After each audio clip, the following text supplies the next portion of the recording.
Radhe Krishna everyone. आज हम बात करते हैं कुंभ लगन वालों के लिए और कुंभ राशि वालों के लिए 2026 का ओवरऑल कैसा यहाँ पर ग्रहों का ट्रांजिट रहेगा और ये पूरा वर्ष क्या क्या चीज़ें किस तरह से चीज़ें होंगी। उससे पहले मैं शुरुआत करूँ, देखिए कुंभ लगन या राशि वाले बहुत ज़्यादा लोग होते हैं, यानी कि चंद्रमा की राशि कुंभ, चंद्रमा का प्लेसमेंट अगर कुंभ राशि में हो तो चंद्र राशि कुंभ होगी और कुंभ लगन है यदि, तो उन दोनों लोगों के लिए ये जो है एनालिसिस है।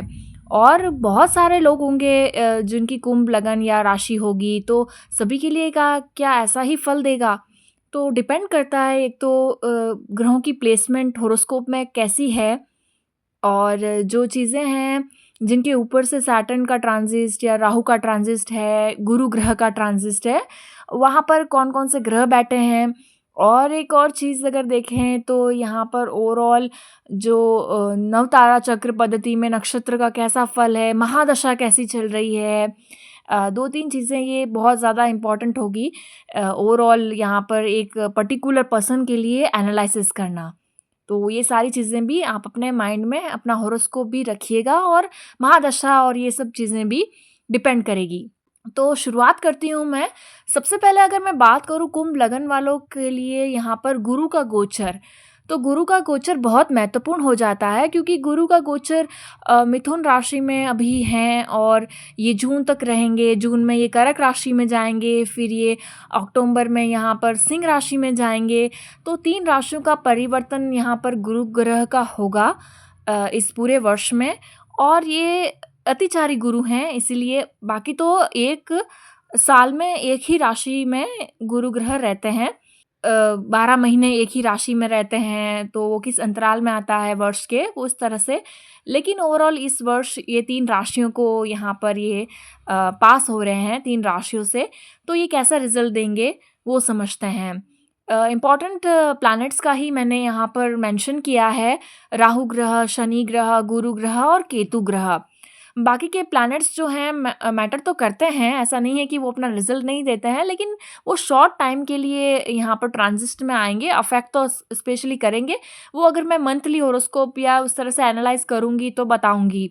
अगर मैं बात करूँ सूर्य की, तो 1 महीने भर के लिए एक राशि में रहते हैं, चंद्रमा सवा 2 दिन के लिए रहते हैं, मंगल जो है वो 1 या 2 महीने के लिए रहते हैं, 1 डेढ़ महीने के लिए और 2 महीने के अंतराल तक रहते हैं। बुध 1 महीने, शुक्र भी 1 महीने लगभग, और इस तरह से बाकी ग्रह रहते हैं। मोस्ट जो यहाँ पर रहता है सैटर्न का 2.5 साल एक ही राशि में रहना, केतु ग्रह का 18 महीने और जुपिटर का जैसे मैंने पहले बताया 1 वर्ष रहता है प्लेसमेंट एक ही राशि में। लेकिन इस बार अतिचारी और वक्री और अवस्था में आगे जाते रहते हैं, जिस तरह से ये बेसिक चीज़ें सभी जानते ही हैं।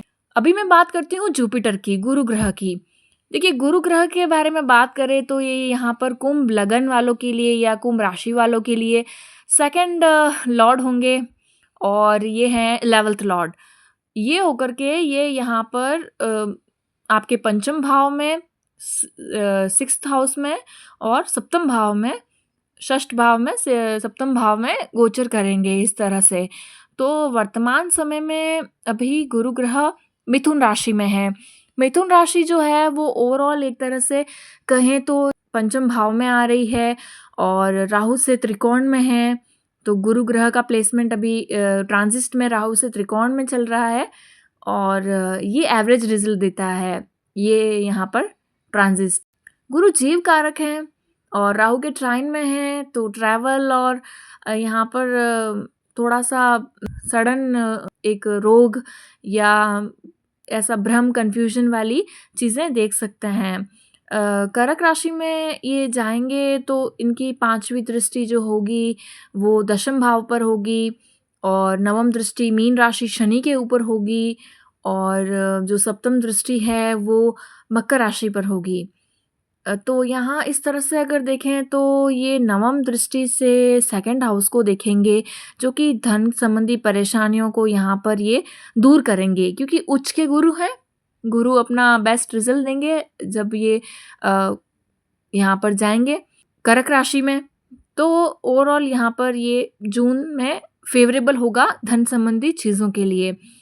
अगर हम बात करें तो ये भावनात्मक रूप से इमोशनली जो है थोड़ा-सा यहाँ पर प्रॉब्लम्स या फिज़िकली थोड़ा-सा लो फ़ील करना, इस तरह से चीज़ें हो सकती है। क्योंकि 6th हाउस रोग रिपु ऋण का है, तो कई बार इन सब से जो अभी तक थी जो प्रॉब्लम थी राहु के ट्राइन में गुरु होने से, जून तक की बात कर रही हूँ मैं, जो प्रॉब्लम्स थी, उससे यहाँ पर मुक्ति मिलेगी या कहेंगे पॉज़िटिव रिज़ल्ट देंगे जब गुरु कर्क राशि में आएँगे जून से।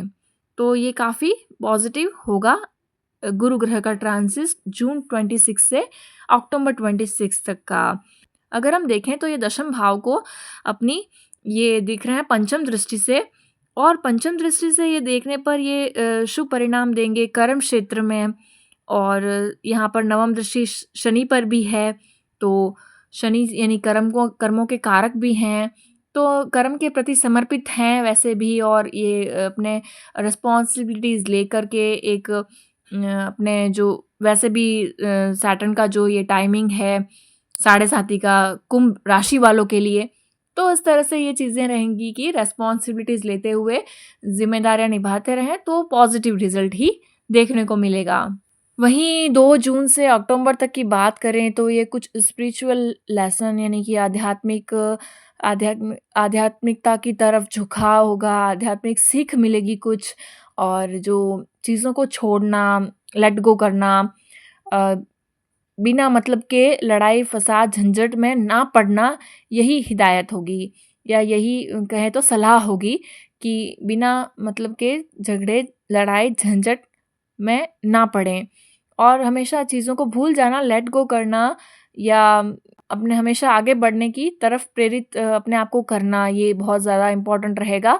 हालाँकि ये कुंडली में अगर जैसे मकर राशि में राहु है, तो यहाँ पर सप्तम दृष्टि से ये देख रहे हैं जुपिटर, तो 12th हाउस को, तो इसमें ये अगर राहु है तो ऐसा कुछ नहीं होने वाला, थोड़ा प्रॉब्लमेटिक हो सकता है, वरना तो ये आध्यात्मिक पॉज़िटिव आध्यात्मिक लेसन या कुछ आध्यात्मिक अनुभूति होगी पॉज़िटिव वे में।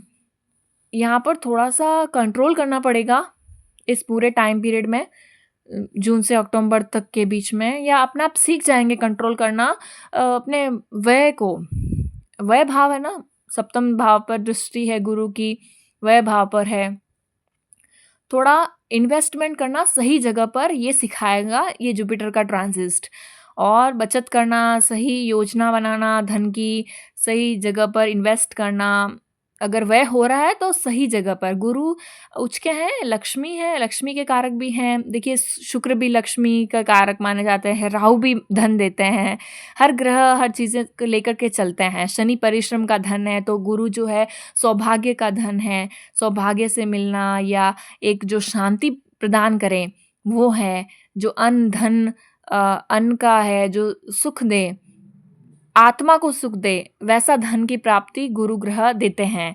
बाकी शुक्र है, बाकी राहु है जो और ज़्यादा चीज़ों में फँसाते हैं। वो फिर कभी किसी वीडियो में एक टॉपिक बनाएँगे जिसमें हम अलग-अलग तरह के धन या लक्ष्मी की वो उसमें डिफ़ाइन करेंगे।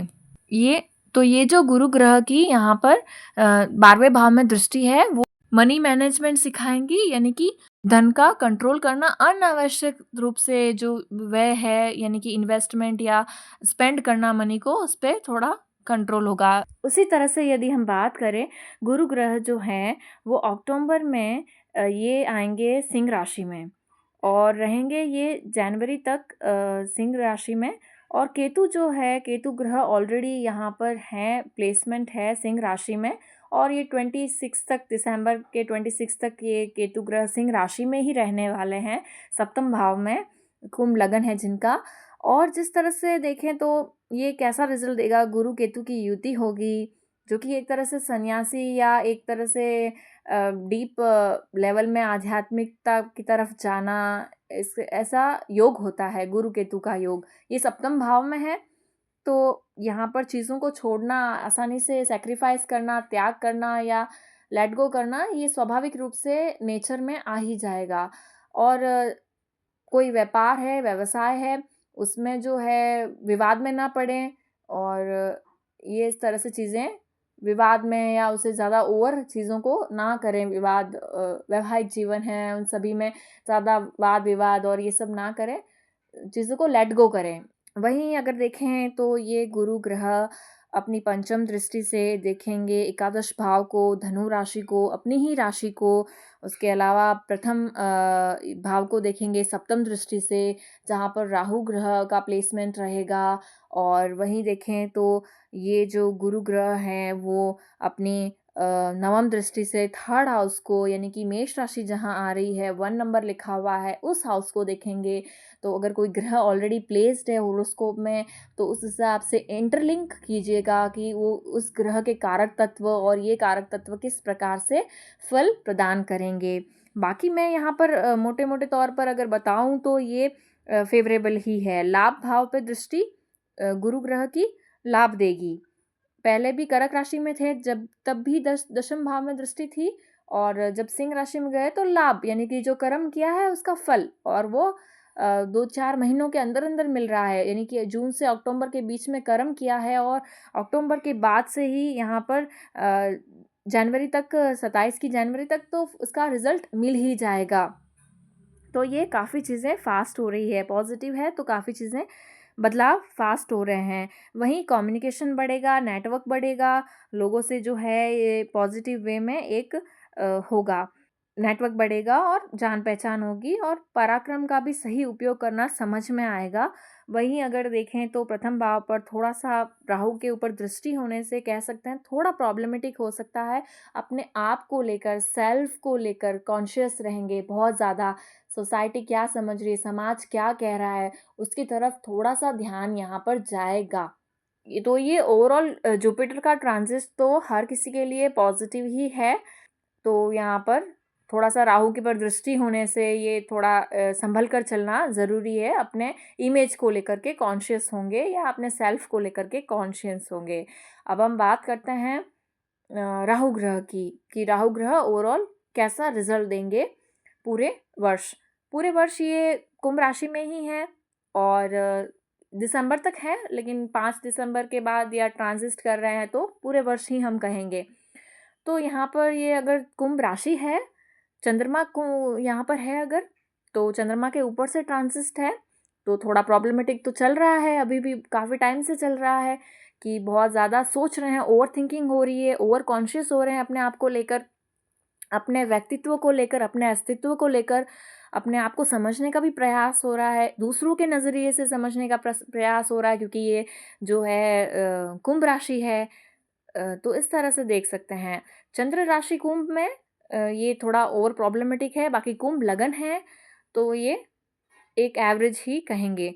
ऑलरेडी अगर देखें तो सतभिषा नक्षत्र में ये दिसंबर से ही 2025 दिसंबर से ही सतभिषा नक्षत्र में आ गए हैं। तो अपना ही नक्षत्र है, राहु का स्वयं का नक्षत्र है, राहु अपने ही नक्षत्र में गोचर कर रहे हैं।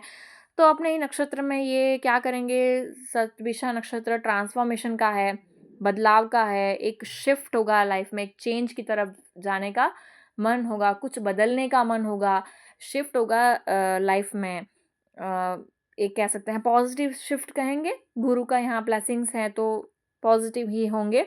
बाकी ओवरऑल देखें तो कुछ अच्छे के लिए चेंज होगा। शायद अभी लगे कि ये क्यों हुआ, बाकी कुछ भविष्य में अच्छा होने के लिए कुछ बदलाव होगा। बाकी महादशा डिपेंड करती है कि कौन सी चल रही है, तो इस तरह से, और कौन से ग्रह के ऊपर से ट्रांजिट है डिपेंड करेगा। उसके अलावा अगर बात करें तो यहाँ पर जो है बदलाव तेज़ी से होंगे, चेंजेस तो होंगे। और शतभिषा नक्षत्र में है तो ये इस तरह से। बाकी धनिष्ठा में ये नक्षत्र में जाएंगे अगस्त 26 में, 2026 अगस्त के आसपास धनिष्ठा नक्षत्र में जाएंगे। तो जो लोग भी म्यूज़िक या ये मनोरंजन के क्षेत्र में है, जो लोग भी ये ज़्यादा जो कोई क्रिएटिविटी के फील्ड में है, मनोरंजन करते हैं, उनको फेम मिलेगा, वो एक रिकग्निशन पाने की चाह रख रहे हैं तो वो उन्हें रिकग्नाइजेशन मिलेगा। क्योंकि ये यहाँ पर धनिष्ठा नक्षत्र में है, ये मनोरंजन, म्यूज़िक, आर्ट, कला, इस सब चीज़ों का बढ़ावा देंगे और उससे पहचान देंगे। तो ऑलरेडी जो इस क्षेत्र में कार्य कर रहे हैं उनके लिए ये बहुत फ़ेवरेबल टाइम होने वाला है, एक अच्छा सक्सेस मिलेगा। उसके अलावा ध्यान क्या रखना है कि बिहेव करना है, कॉन्शियसली बिहेव करना है, सही से बिहेव करना है। ज़्यादा फ़ेम मिलने पर ज़्यादा उसमें अगर हुए तो राहु सडन लॉसेस भी देता है, सडन चीज़ें बदल बदल देता है। तो सडन जहाँ पर मान-सम्मान और फ़ेम मिल रहा था, वहाँ पर डिफ़ेम या नेगेटिव भी हो सकता है, तो थोड़ा कॉन्शियस भी रहना है। मनोरंजन के क्षेत्र में जो है, म्यूज़िक, आर्ट, डांस किसी भी तरह से जो क्रिएटिविटी के फ़ील्ड में है, वो आर्ट के फ़ील्ड में है, उनके लिए पॉज़िटिव है। फाइन, तो अभी हम बात करें और केतु ग्रह की। केतु ग्रह सप्तम भाव में गुरु के साथ युति, तो ये कैसा रिजल्ट देगा? ये मार्च 2026 से यहाँ पर है मघा नक्षत्र में ये करेंगे गोचर, और मघा नक्षत्र केतु का स्वयं का नक्षत्र है। तो स्वयं के नक्षत्र में ये रिस्पॉन्सिबिलिटीज़ की तरफ एक झुकाव होगा, अपने ज़िम्मेदारियों को लेकर झुक जाइएगा, अपनी रिस्पॉन्सिबिलिटीज़ को अच्छे से निभाइएगा, क्योंकि ये निभानी पड़ेगी। सैटर्न जो है वो उसकी साढ़े साथी है, चंद्रमा अगर कुंभ राशि में है तो, और सैटर्न सेकंड हाउस में है अगर कुंभ लगन है तो भी कुटुंब की रिस्पॉन्सिबिलिटीज़ का तो अभी टाइम है। तो ये यहाँ पर एक झुकाव ज़रूरी है। प्रायोरिटी दीजिएगा, प्रायोरिटी, महत्वता, इन सब चीज़ों को समझिएगा। कॉन्शियसली हैंडल करिएगा परिस्थितियों को, स्मार्टली कह सकते हैं हैंडल करिएगा, और ज़्यादा बहस, ज़्यादा टकराव ना करके मानसिक रूप से स्थितियों को समझने का प्रयास यहाँ पर बहुत ज़रूरी होगा। तो ये चीज़ें हैं। उसके बाद में जुपिटर केतु की युति है, जो कि एक शांति से बैठ करके आध्यात्मिक अनुभव का समझना या भक्ति की तरफ झुकाव होना, ईश्वर भक्ति की तरफ झुकाव होना, ये सब चीज़ें देख सकते हैं। जुपिटर भी केतु के नक्षत्र में ही होंगे, तो ये भी मघा नक्षत्र में आ जाएंगे और केतु भी मघा नक्षत्र में। तो ये यहाँ पर पूर्वजों की ब्लेसिंग्स मिलेगी, पूर्वजों की, एंसेस्टर्स की, यहाँ पर पितरों की। मघा नक्षत्र केतु का नक्षत्र है, पितरों का नक्षत्र है, इसके देवता पितर होते हैं। तो यहाँ पूर्वजों का आशीर्वाद प्राप्त होगा। धैर्य बनाए रखें, धैर्य बनाए रखें, लड़ाई झगड़े झंझट में ना फंसें। पहले से कोई विवाद है तो उसे समझदारी से, अंडरस्टैंडिंग से, शांत रह करके उसे सॉल्व करें। अगर कोई वैवाहिक जीवन में प्रॉब्लम आ रही है तो उसे शांति बनाए रखें और चीज़ों को ज़्यादा क्लटर्ड या ज़्यादा प्रॉब्लमेटिक ना बनने दें। शांति से चीज़ों को एनालाइज करके सॉल्व करें। ये वाला टाइम होगा। कौन सा? अक्टूबर 26 से जुपिटर अभी आएंगे मघा नक्षत्र में, केतु भी मघा नक्षत्र में। बाकी ब्लेसिंग्स तो एंसेस्टर्स की, पूर्वजों की है ही। और उसी दौरान आई थिंक ये पितृपक्ष भी होते हैं, तो ये पॉजिटिव और भी रिजल्ट मिलेगा। फाइन, अब बात करते हैं हम लोग सैटर्न की। सैटर्न 2026 में कैसा रिजल्ट प्रदान करेंगे? उत्तर भाद्रपद नक्षत्र में ये हैं, ऑलरेडी 20 जनवरी से आ गए हैं उत्तर भाद्रपद नक्षत्र में सैटर्न, और सैटर्न का खुद का नक्षत्र है उत्तर भाद्रपद नक्षत्र। तो ये उत्तर भाद्रपद नक्षत्र में, अपने ही नक्षत्र में, तो ग्रह काफ़ी अपने ही नक्षत्र में हैं। राहु भी अपने शतभिषा नक्षत्र में होंगे, फिर केतु भी अपने नक्षत्र में आएंगे। तो अपना जो जो कारक तत्व हैं उनमें वो एकदम पूरी तरीके से इंसाफ करेंगे, वो पूरी तरीके से उसके प्रभाव को दिखाएंगे। तो ओवरऑल सेकंड हाउस में सैटर्न वेल्थ को लेकर बहुत ज़्यादा डिस्टर्ब कर रहा है। थोड़ा सा यहाँ पर खर्चों का बैलेंस करना ज़रूरी है, एक्सपेंसेस को स्मार्टली हैंडल करना ज़रूरी है। यहाँ पर जो इनकम सोर्सेज है उसमें थोड़ी रुकावट आएगी, थोड़ा धीरे धीरे होगा। डिसिप्लिन से काम करने की ज़रूरत है, समय पर सारे काम ख़त्म करना, लगातार करते रहना, प्रयास, परिश्रम लगातार, तो उसका रिजल्ट सैटर्न पॉजिटिव देते हैं, 101% देते हैं। कुंभ राशि है, चंद्रमा कुंभ राशि के हैं, तो यहाँ से ऑलरेडी साढ़े साथी का दौर है, तो फरवरी तक ये थोड़ा कॉम्प्लिकेटेड रहेगा। ठीक है, परिश्रम का दौर है तो वो कुछ सिखाएगा, तो जीवन को देखने का नज़रिया बदलेगा, रिश्तों को देखने का नज़रिया बदलेगा। जो सच्चे रिश्ते हैं, जो सही रिश्ते हैं वही रहेंगे, जो सच्चे मित्र हैं, सच्चे रिश्ते हैं वही रहेंगे इस साढ़े साथी के दौर में। बाकी सब फिल्टर हो जाएंगे, तो ये वो टाइम होगा। परिश्रम और परीक्षा का दौर है, तो इस समय पॉजिटिव रहिए, उसका परिणाम भी पॉजिटिव ही होगा। सोच को पॉजिटिव रखिए, धैर्य रखें और चीज़ें आसानी से हैंडल होगी। तो ये सैटर्न का ओवरऑल ट्रांजिट था यहाँ पर कुंभ लगन या कुंभ राशि वालों के लिए। बाकी के ट्रांजिट मैटर करेंगे। मंगल, सूर्य, जो शुक्र, बुध के हैं, इंटरलिंक करके समझिएगा। बाकी ओवरऑल ये 2026 का रहने वाला है हाल। तो ओवरऑल कॉन्शियसली, धैर्य से, सही समझ से, सही अंडरस्टैंडिंग से चीज़ें कवर अप होगी। ये इसका कॉन्क्लूजन था। तो उम्मीद है आपने काफ़ी कुछ समझा होगा। अगर आपने इसे रिलेट किया है तो लाइक, शेयर, सब्सक्राइब करिएगा। राधे राधे।